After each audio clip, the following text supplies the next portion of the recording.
Thank you. ఏం పేరు? Pathan sir నా పేరు. పఠాన్ హమీద్ కదా. పఠాన్ హమీద్ అని నా ఫ్రెండ్ ఉన్నాడు, అందుకోసం పఠాన్ అనగానే ఏం పేరు మీ పేరు? పఠాన్ దిశ రిపోర్టర్ సార్ నేను. దిశ రిపోర్టరా? అవును సార్, సినిమాలో కూడా యాక్ట్ చేశాను. ఈ సినిమాలో ఉన్నారా? అవునా? వీళ్ళనా? షార్ట్ ఫిల్మ్ అంటారా? యాక్ట్ చేశారు సార్. లోకల్ కూడా చాలా యూట్యూబ్ టైగర్ సార్ మీరు కూడా? జర్నలిస్ట్ అందరూ దీంట్లో విలన్ గా యాక్ట్ చేశారు సార్. Okay okay. జర్నలిస్ట్ అంతా నాకు యాక్టింగ్ వీళ్ళంతా అవునా? సంతోషం. చాలా మెసేజ్ తీసుకున్నాం సార్. Feel proud. ఎప్పుడు రండి, వస్తాను సార్. మంచిగా చేద్దాం సరేనా? ఏం మంచి చేసినా ఈ మంచిలో కూడా నన్ను పిలిచి భాగస్వామ్యులు చేసినందుకు నేను కూడా ఫీల్ ప్రౌడ్.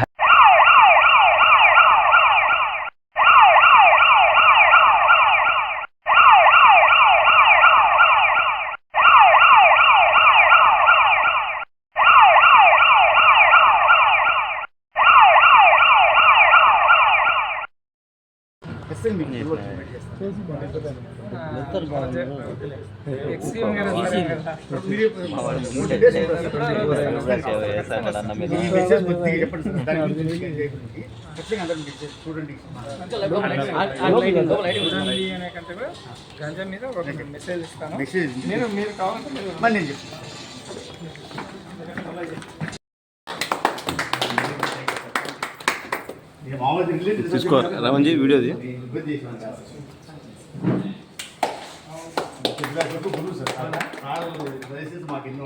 సంతోషం అండి. ఇక్కడికి వచ్చిన టీమ్ డైరెక్టర్స్ కావచ్చు, యాక్టర్స్ కావచ్చు, ప్రొడ్యూసర్స్ కావచ్చు, అందరికీ అడ్వాన్స్ కంగ్రాచులేషన్. ఏదైతే ఎన్నో మూవీస్ తీస్తున్నారో ఇందులో భాగంగా మీరు మంచి కాన్సెప్ట్ ఎన్నుకున్నారు. ఎట్లంటే గాంజా రిలేటెడ్గా ఇప్పుడున్న రోజుల్లో గాంజా ఎట్లుందంటే మనం ఎంతసేపు మాట్లాడుకున్నాం, కరోనా టైపు ఎట్లయితే రోగం ఎట్లా వ్యాప్తి చెందిందో అంటువ్యాధి అంటాం కదా, ఆ రకంగా ఫస్ట్ ఎక్కడో మేము సినిమాలో చూసేవాళ్ళం స్టార్టింగ్లో, అది ఇప్పుడు లాస్ట్ సిటీస్ నుండి జిల్లా నుండి మండలాలకి పల్లెలకు వ్యాప్తి చెందింది. దీన్ని బారిన పడకుండా మన యూత్ కావచ్చు మనమే కాపాడుకోవాలి. దాంట్లో భాగంగా మీరు ఈ సినిమా తీసి పబ్లిక్కి మంచి మెసేజ్ ఇస్తున్నారని నేను కూడా చాలా సంతోషపడుతున్నాను, గర్వపడుతున్నాను. రీసెంట్గా కూడా మీరు చూసినారు, ఎస్పీ సార్ కూడా ప్రెస్ మీట్ పెట్టడం జరిగింది. 18 మందిని అరెస్ట్ చేయడం జరిగింది. అందులో వాళ్ళని అరెస్ట్ చేసి రిమాండ్ పంపించే క్రమంలో మేము కూడా అయితే చిన్న ఏజ్ యంగ్స్టర్స్ ఆ పిల్లల్ని కౌన్సిలింగ్ చేయాలన్నా బాధ అనిపించేది, వాళ్ళని రిమాండ్ పంపించాలన్నా కూడా బాధ అనిపించేది. కానీ తప్పదు, వాళ్ళని మేము కొద్ది రోజులు జైల్లో పెట్టి వాళ్ళని అడిక్షన్ తగ్గిస్తే కానీ వాళ్ళు మారరు.